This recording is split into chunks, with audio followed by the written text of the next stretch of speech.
Hello YouTube. Today I'm going to be giving you my review of the Ruger P95 handgun. Before we go any further, this firearm is unloaded and clear.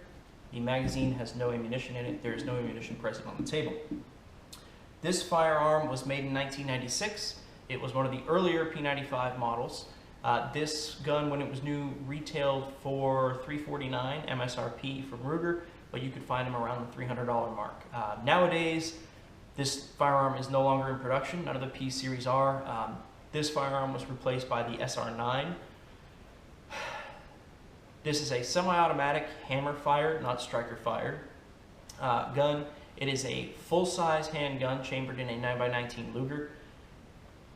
The cost of ammunition for this, for 9mm, as of making this video, the Winchester white box is around 27 cents a round. I run Hornady Critical Defense 115 grain FTX is the polymer tip through all of my self-defense handguns, and that's around 79 cents a round. Frame material on this gun is a black polymer. It's an early polymer, so it's actually kind of heavy, but it doesn't make this gun any harder to handle. The frame material is a brushed stainless. It's a matte finish, it's not a polished finish. Weight of the unloaded gun, 26.85 ounces. Weight of the empty magazine is 2.8 ounces. Weight of them combined, 29.7. Weight of a full magazine is 6.85. But really the weight that you want to be concerned about is weight of a full magazine in the gun plus one, self-defense carry. That is 34.15 ounces. Very heavy. It's over 2 pounds for a self-defense Massachusetts compliant 10+1 magazine. The overall length of the gun from muzzle to the back of the frame here is 7.19 inches. The overall height from the top of the sight system to the bottom of the magazine is 5.75 inches. Overall width of the slide, 1.13.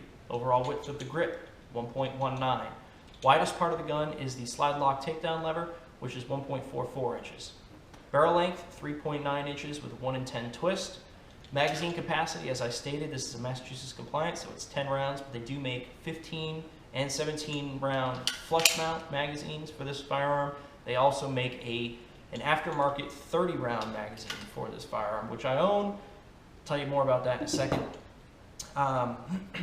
It's a double single action. This is the Decocker model. This is not the model with the safety.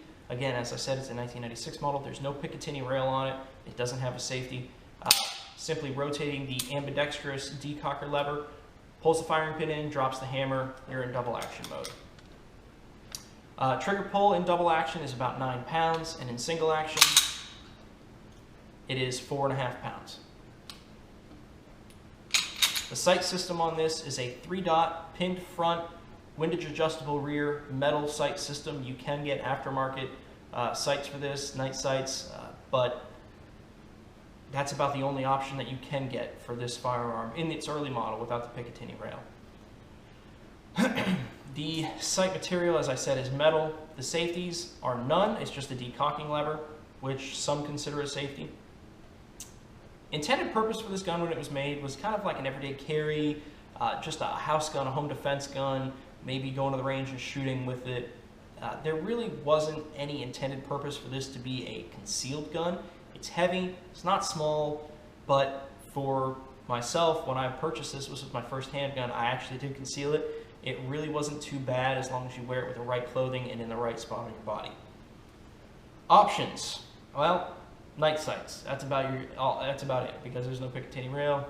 Options are few and far between. Accessories, however, are a different story. Because this gun has been around for so long, there are a lot of holster options for it. There are, as I said, a few different magazine options for it. Accessories aren't bad. If you get one of the later models with a Picatinny rail on it, you can put any accessory you want on that Picatinny rail as long as it'll fit.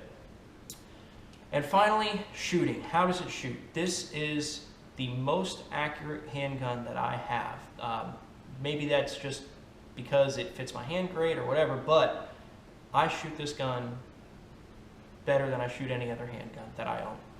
Or that I've shot for that matter, which isn't hundreds, but it's quite a few. So, that being said, I prefer this gun whenever I'm going out shooting with a buddy and we're doing some competition stuff, friendly competition stuff, of course, but I usually prefer this one. 7 yards, I can center punch all 10 rounds in this magazine. So it's a great, reliable gun. The only malfunction I've ever had with this firearm was a result of the 30-round aftermarket magazine.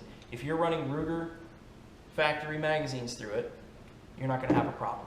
This gun is built to be reliable. It's reliable in its simplicity. Takedown of this firearm, very simple. With your strong hand, pull the slide all the way rearward and press on the other side of this slide lock takedown lever. You then pull from this side, it comes out. You rotate the ejector down, and the whole firearm comes right apart. Dual recoil capture springs and the barrel. And that's it, that's the field strip. As you can see, it's very simple in its design. It's an early model polymer gun. Not the earliest, of course, but it is early. As I said, this firearm is no longer in production. It was replaced by the SR9 series, which is not bad. I've shot the SR9 series. I do still, of course, prefer the P95. Questions, comments, let me know. I'm trying to keep these short and sweet for you. I did post a spec sheet that I've been reading off of down in the Read More section below in PDF form. Again, questions, comments, let me know. Oh, one more thing I will mention is the magazine release on this is ambidextrous.